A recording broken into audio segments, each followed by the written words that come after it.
Hello guys, मैं हूं पूजा। हमारा चैनल है मैथमेटिक लर्निंग। तो क्षेत्रफल की इस सीरीज में आपका स्वागत है।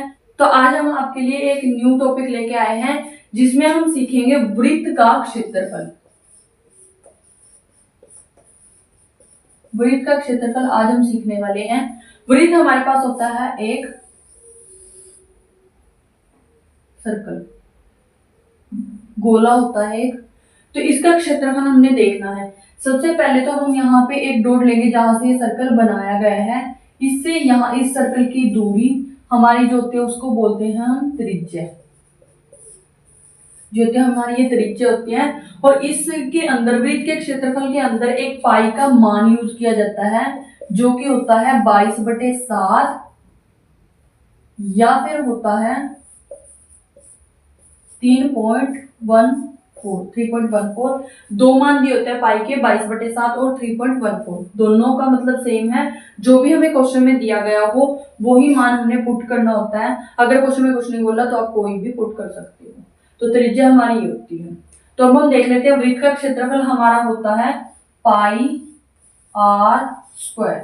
पाई आर स्क्वायर जो है वो हमारा होता है, पाई की वैल्यू हमेशा हम अपनी तरफ से ही लेके चलेंगे। यहाँ पे हमें क्या दी होगी, 22/7। और त्रिज्या हमें क्वेश्चन में दी होगी, जैसा मान लीजिए यहाँ पे दे देते हैं ये 7। त्रिज्या कुछ भी दे सकते हैं, 7, 4, 3, 8 कुछ भी दे सकते हैं। तो त्रिज्या क्वेश्चन में दी होगी तो यहाँ पे त्रिज्या हम पुट कर लेंगे। यहाँ पे लिखा हुआ है आर स्क्वायर, त्रिज्या मतलब आर। तो यहाँ पे आर स्क्वायर यानी कि त्रिज्या का स्क्वायर, मतलब यहाँ पे हम कर लेंगे 7 का स्क्वायर। 7 स्क्वायर का मतलब है 7 को 2 टाइम्स मल्टीप्लाई। यहाँ से 7 से 7 कट हो जाएगा। अब 22 इंटू 7 अगर हम कर देंगे क्या आ जाएगा हमारा 154 सेंटीमीटर स्क्वायर। क्षेत्रफल है तो हम क्या देंगे, सेंटीमीटर स्क्वायर। तो यह आ जाता है हमारा वृत्त का क्षेत्रफल। अब वृत्त का क्षेत्रफल तो हमने निकाल दिया। कई बार क्या होता है हमारे पास एक वृत्त, जैसे ये वृत्त दिया हुआ है, यहाँ से ये त्रिज्या है, यहाँ पे क्या होता है एक लाइन और आ जाती है, इसको बोलते हैं हम त्रिज्या खंड। जो ये वाला एरिया है इसको हम बोलते हैं त्रिज्या खंड। तो इस त्रिज्या खंड का अगर हमें एक क्षेत्रफल निकालना है तो वो हम कैसे निकाल सकते हैं। तो यहाँ पे हम देख लेते हैं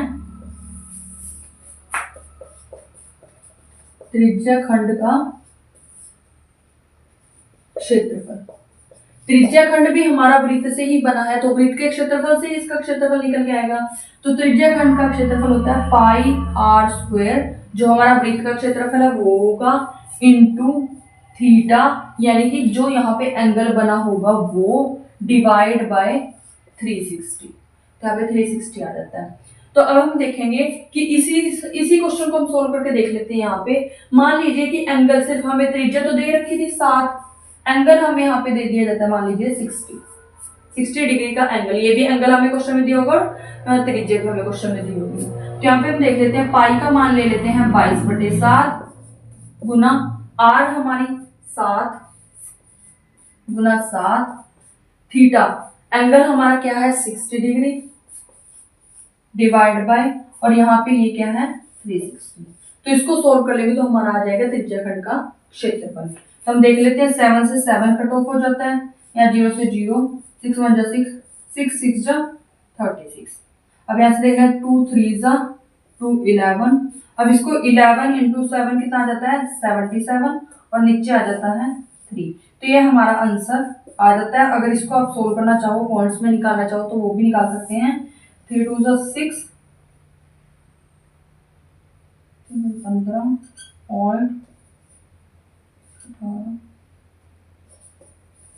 अप्रोक्सीमेट, ये हमारा आंसर आ जाता है। तो इस तरीके से हम त्रिज्या खंड का क्षेत्रफल भी निकाल सकते हैं और वृत्त का क्षेत्रफल भी निकाल सकते हैं। तो यहाँ पे हमने क्या देखा कि वृत्त का क्षेत्रफल हमारा होता है पाई आर स्क्वायर, फॉर्मूला है इसका, और त्रिज्या खंड का क्षेत्रफल हमारा होता है पाई आर स्क्वायर थीटा बटे 360। सिर्फ एंगल डिवाइडेड बाय 360 हम यहाँ पे लगा देंगे तो दोनों के आंसर भी हम निकाल चुके हैं यहाँ पे। तो इस तरीके से हमारा वृत्त का क्षेत्रफल और त्रिज्या खंड का क्षेत्रफल निकल जाता है। तो इस तरीके के और ढेर सारे क्षेत्रफल की वीडियोस देखने के लिए आप हमारे साथ जुड़े रहिए। तब तक हमारी वीडियोस को कीजिए लाइक एंड शेयर और चैनल को कीजिए सब्सक्राइब। तो मिलते हैं एक नेक्स्ट वीडियो में, तब तक के लिए थैंक यू।